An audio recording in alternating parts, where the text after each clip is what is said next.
Ja ku rikthehemi dhe ja ku rikthehet dhe Aperol Spritz, aperoli perfekt italian, aperitivi I cili do të shoqëroj pasditet dhe do të zbukuroj fotot tuaja të kësaj vere me ngjyrën portokalli. Dhe ne do të na shoqëroj për gjatë gjithë këtij sezoni, jo vetëm në Shqipëri. Gëzuar dhe cheers për këtë rubrikë të parë dhe të re, Agro Tours me Dean dhe Grinesin.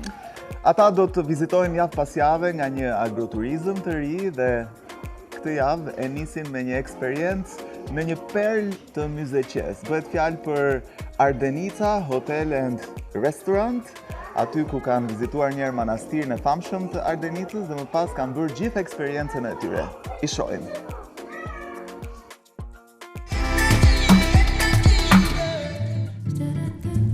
Hej, përshëndetje miq nga unë Grines. Përshëndetje nga unë Dea. Është ora 8 e mëngjesit dhe jemi nisur për në jug të Shqipërisë, për në Ardenicë. Për të gjithë ju që nuk e dini se ku ndodhet Ardenica, ndodhet në zemër të Myzeqes. Atëherë ne po shkojmë dhe drejt manastirit. Po, dhe unë mezi po pres në fakt ta vizitojmë këtë manastirin, sepse përveç se është një monument shumë I rëndësishëm historik, kulturor dhe fetar, pikërisht në këtë manastir ka ndodhur edhe ceremonia e kurorëzimit të herojit ton kombëtar Gjergj Kastrioti Skënderbeut. Okej, po ku do shkojmë pas kësaj, të lutem? Pasi të mbarojmë vizitën tek manastiri, ne do shkojmë në restorantin e Ardenicës, I cili është vetëm 2 minuta larg manastirit, për të ngrënë Më në fund një drekë të shijshme. Shumëllëshmëria e ushqimit që ndodhi aty nga tradicional deri në modern më ka bërë gojën lëng gjatë gjithë rrugës dhe nuk mundem të mos mendoj dot ushqimin dhe pamjen e bukur. Vetëm për ushqimin don. Nuk e di nëse e lash pa përmendur edhe një gjë shumë të rëndësishme që është ushqimi tradicional. Të lutem, është një nga gjërat kryesore që unë po vi sot. Okej. Le ta ndjekim së bashku, do t'ju marrim me veten në këtë eksperiencë. Po s'ka bresh. Ishte një bresh në vogël. Okej. Ne do t'ju marrim me veten në këtë aventurë ku ne do të zbulojmë thesaret e Shqipërisë. Na ndihni.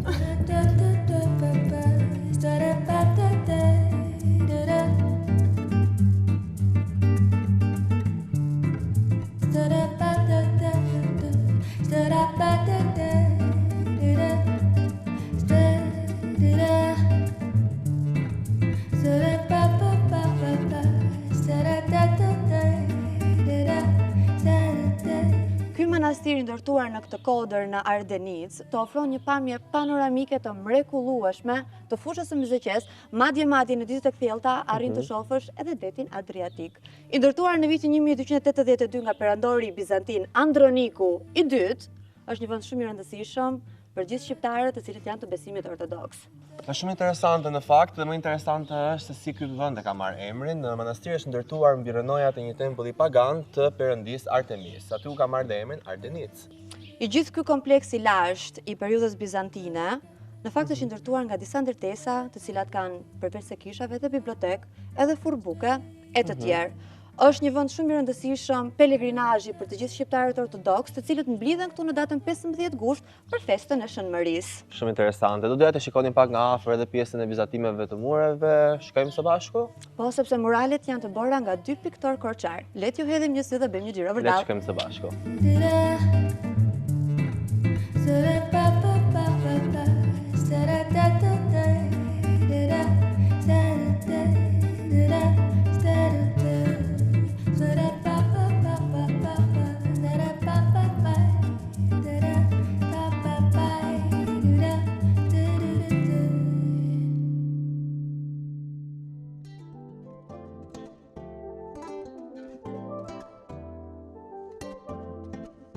Dhe sapo mbaruam vizitën e manastirit dhe kjo është hyrja e restorant Ardenicës.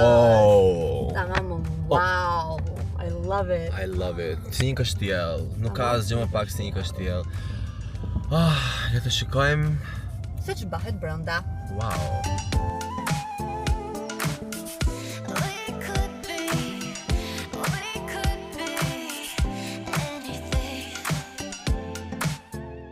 Hajde doja se nuk duroj dot më. Jo, unë dua t'i hedh një sy natyrës një herë. Natyrës? Po për natyrën kam ardhur. Po pa mjaftueshëm, tani mund të shijojmë ndonjë gjë se. Të lutem, më lër të shijoj pak natyrën sonte. Shiko, ti vazhdo në kërkimin tënd, unë do vazhdoj në gjuetin time të ushqimit. Do më lësh vetëm? Mirupafshim. Mirupafshim.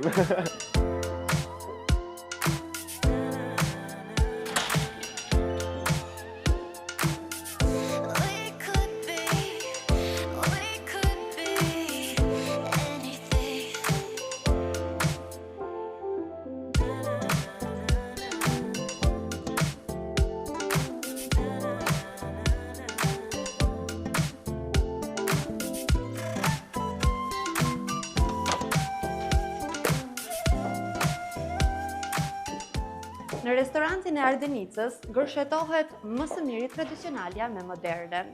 E kaluara jeton në harmoni me të tashmen, por ndihet edhe aroma e ushqimeve tradicionale. Tani do takojmë së bashku njeriun i cili dha jetë këtij projekti më të shtor për ta pyetur pak për historikun edhe se si është ndërtuar e gjithë kjo mrekulli këtu në Ardenicë.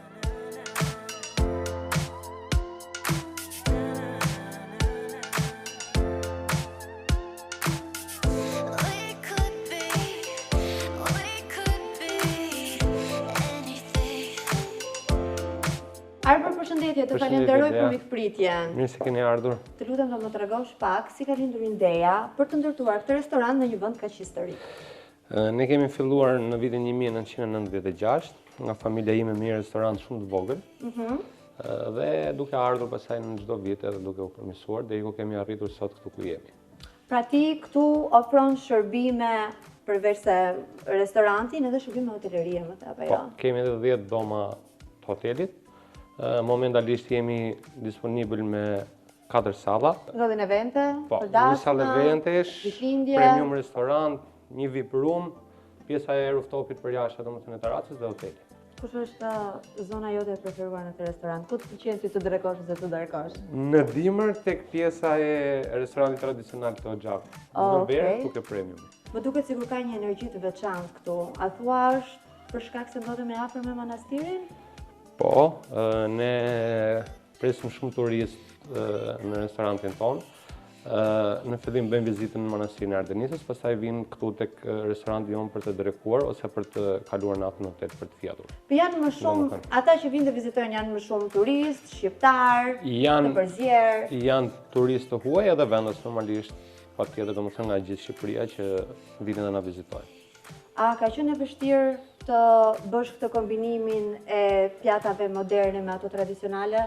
Mundohemi gjithmonë që ta kryejmë pjesën e menus nga gatimet tradicionale deri tek ato modernet, për arsye që njerëzit kenë mundësi zgjedhje dhe domethënë të kenë shumë të kënaqur nga të gjitha.